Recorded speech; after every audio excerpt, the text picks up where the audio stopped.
The P in the place to be. We doing math today. Decimal multiplication. This is Algebra 1 concept in decimals. 5.3. My students already know. I got the math flow and we're about to get at it right here. Decimal multiplication.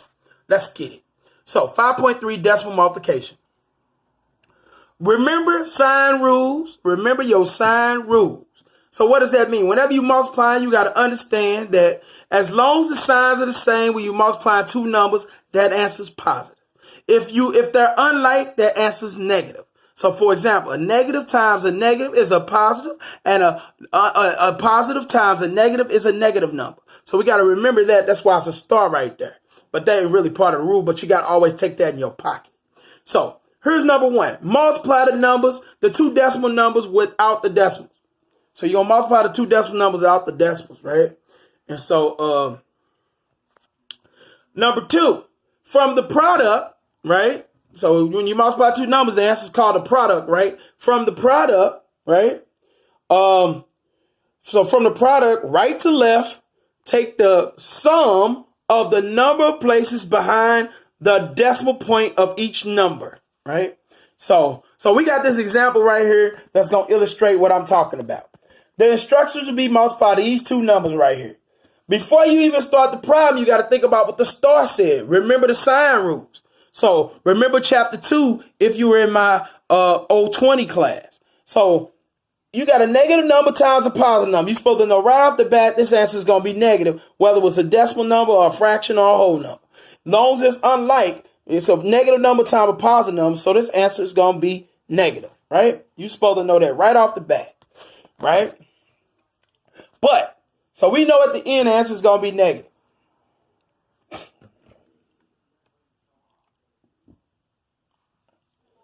Hold on a minute.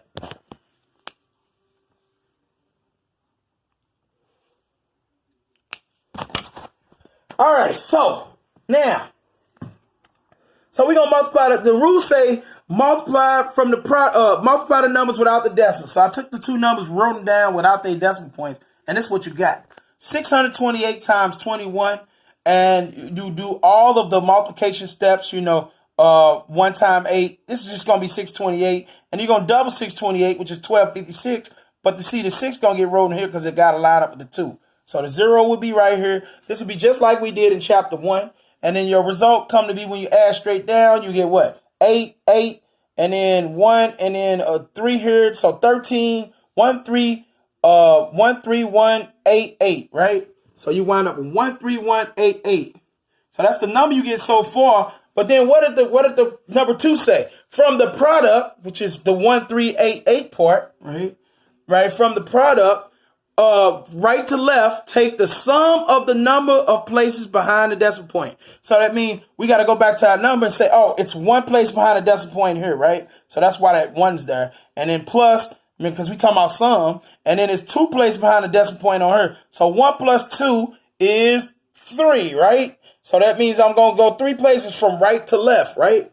So the sum of the number of places behind the decimal point of each number from right to left. So that means I'm going 1, 2, 3. So we're not done yet because remember the sign situation said that's why this star here, we got to revert back to star. Remember your sign rules. Well, negative times positive is negative. So that's why the answer is negative 1.3188, right? And we're done. And that concludes the lesson of decimal multiplication right at 4 minutes.